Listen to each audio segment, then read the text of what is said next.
I'm tired. You're fast. It's hot. It's cold. Today, you're going to level up your vocabulary with advanced alternatives to these common words. Welcome back to JForrest English. Of course, I'm Jennifer. Now, let's get started. Our first common word, let's review these in examples. Your car is fast compared to mine. Instead of fast, you can say rapid. The service was rapid during lunch hour. The service was fast. Or the response from customer support was speedy. You can also say he took a brisk walk. Brisk. He took a brisk walk to clear his mind. Now, brisk is used for actions involving energy and speed, such as walking or weather, but not objects like cars or processes. Here's a sentence hopefully you'll agree with. I'm making rapid progress or speedy progress with my English fluency. Do you agree?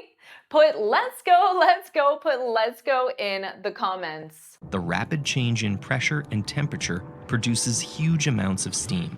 Visitors can ride one of Europe's fastest elevators and take a speedy climb to some of the best views in Berlin. Interactions that could be seen as pleasantly brisk and convenient in some cultures could be seen as horribly rude in others. And don't worry about taking notes because I summarize everything in a free lesson PDF. You can find the link in the description. Our next common word, the internet is too slow to load videos. Instead of slow, you could say the traffic was sluggish. How fast does a slug move? Not fast at all, sluggish. Traffic was sluggish during rush hour. Or you can say, I felt sluggish after a heavy lunch. Now, sluggish is used to mean less power or less energy.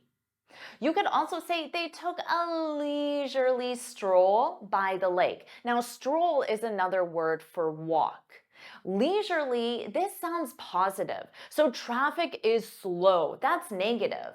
But we took a leisurely walk. This sounds positive because it means slow and relaxed on purpose. You can say progress on the project was gradual but steady.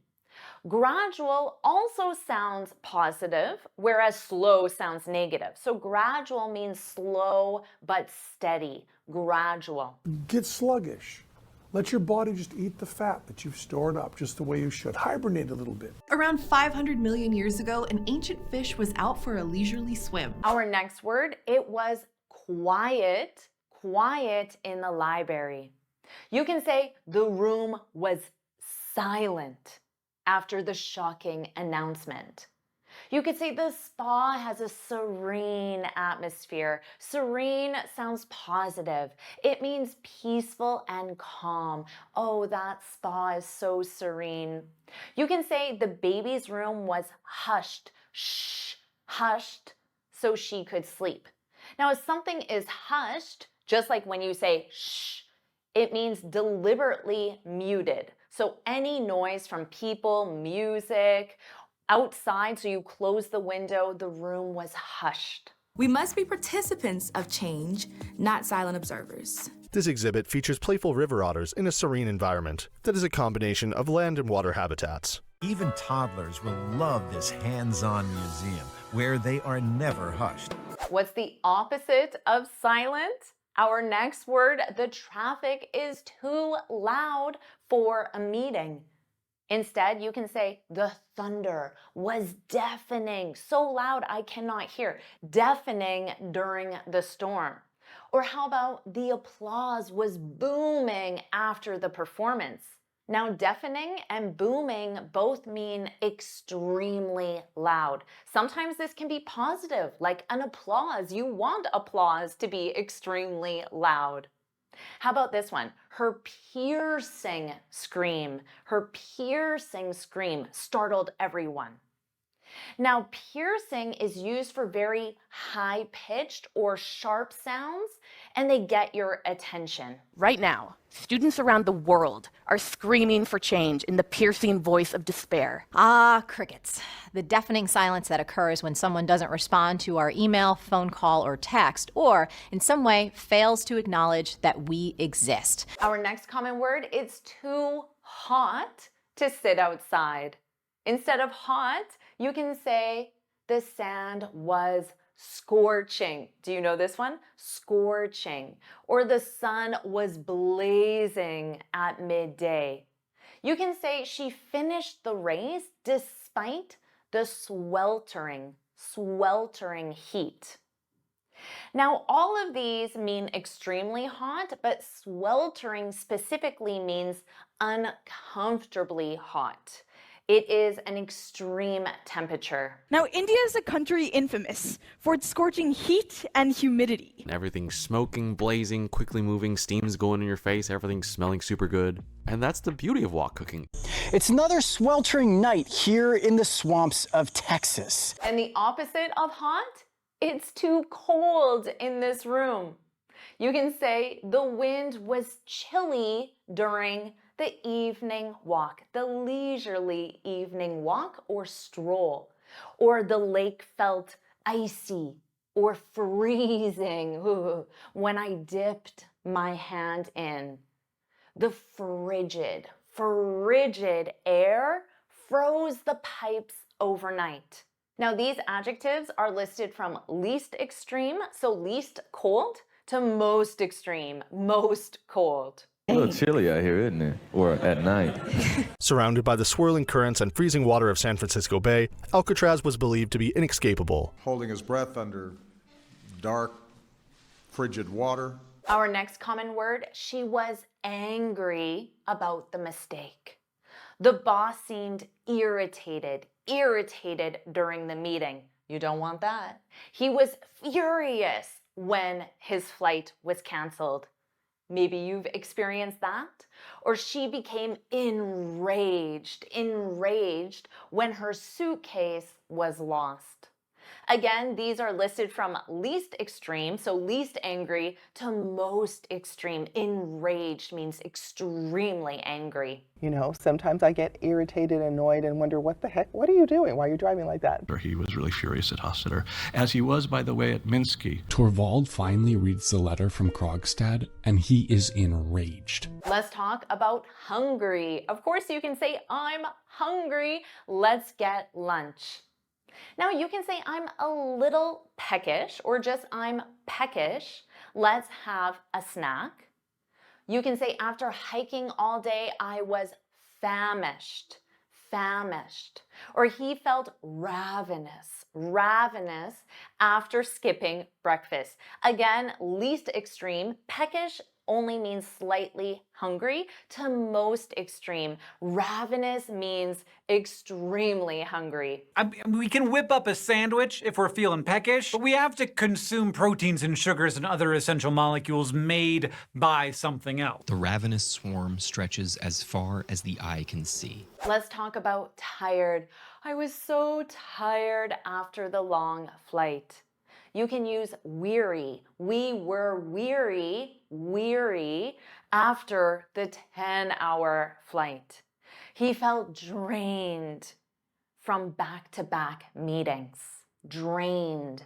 Or you can say she was exhausted. I'm sure you know this one, but how frequently do you use it? She was exhausted after the marathon. I really believe, but it is a weary game. And then as Kyle's strength drained away, he sensed the end was coming. On the one hand, if they do so, they'll be exhausted. They'll suffer from burnout. Let's talk about stupid.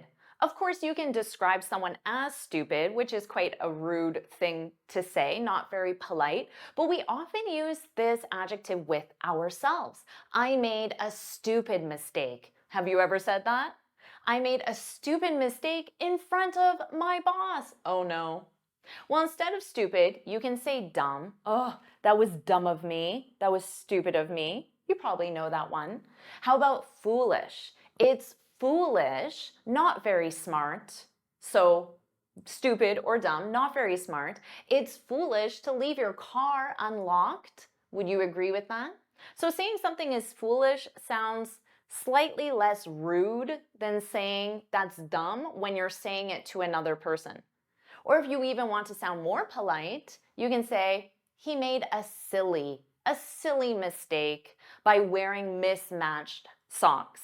So we use silly when something is more lighthearted, not very serious, and is not as harsh of the others. So if you want to say this to someone, if you say, that was dumb of you, that was stupid of you, that sounds quite harsh, quite rude. But if you say, that was foolish of you, or that was silly of you, that sounds less harsh. How can you be smart and have this dumb idea at the same time? This was nuts. Without fear, we'll do foolish things. I also do silly things like I have a reggae air horn. Let's talk about rich. He's rich enough to afford a yacht. Notice that pronunciation, yacht, yacht. You can use wealthy. Warren Buffett is extremely wealthy, so you can still modify this to make it stronger. Extremely wealthy.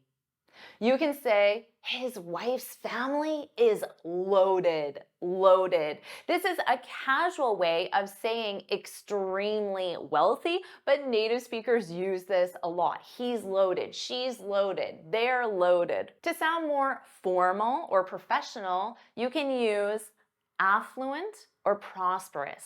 They live in an affluent or prosperous neighborhood. You can use these to describe people, but they are more commonly used to describe communities, countries, businesses. Many wealthy countries have adopted a carbon tax that makes consuming carbon fuels more costly, encouraging households to adopt carbon-neutral energies. Many neighborhoods will be redeveloped as affluent housing, while thousands of residents will be forcibly pushed out of their homes and into affordable housing outside the city. The city dates back to medieval times and was already prosperous by the 13th century when a dam was built to separate the Rot from the Nieuwe Maas. And the opposite of rich, hopefully you don't need to use this. He's too poor to afford a yacht. You can say we're raising money for disadvantaged children. Notice that pronunciation, disadvantaged. So children who don't have the advantages that wealthy families have, disadvantaged children. The community became impoverished after the hurricane. The organization helps destitute individuals find housing. So these are people in the most need, destitute. There's disparities. It exposes, that they're not taking care of certain, minority groups or disadvantaged groups. So there's a lot of political impediments, but there's spectacular examples of the opposite. They want to impoverish all of humanity today to solve a putative problem in the future. There's some desperate poverty out there, and it's not just an anomaly. It's half of humanity struggling to make it work. Let's move on to clean. Your kitchen is so clean. You can say the hotel room was spotless, extremely clean. You can say the lab must remain pristine, or your white countertops look immaculate, not an imperfection or a spot or a mark, immaculate. There's no spotless leaders. I mean, none of us in here are morally unstained characters in life's grand story. Even so, given this risk, it is a pristine find. He's also committed to the idea of an immaculate empire. And the opposite, my kitchen is so dirty. The hotel room was filthy when we arrived, extremely dirty, filthy.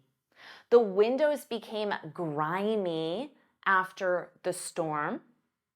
His unkempt, repeat after me, unkempt, disheveled. His unkempt or disheveled appearance surprised everyone. So if I started this video and my hair was super messy and my shirt had stains on it and maybe my lipstick was smeared, you might say, Jennifer, you look unkempt, or Jennifer, you look disheveled. So this is used with personal appearance, and it means poorly maintained or neglected. I neglected to brush my hair and fix my shirt before recording this video. Crowded tenements, filthy streets, and unsanitary conditions all around contributed to an annual death rate of 1 out of every 36 residents, according to the Living City Archive. The kitchen area is dirty and grimy. Why was he unshaved with unkempt hair and torn jeans and paint all over his clothes? Should someone call the police? Our next word, boring. I'm sure you've used this one. The lecture was boring. Hopefully you're not thinking that right now with this lesson. Or you can say the movie was dull, dry, or slow. All of these are synonyms to boring.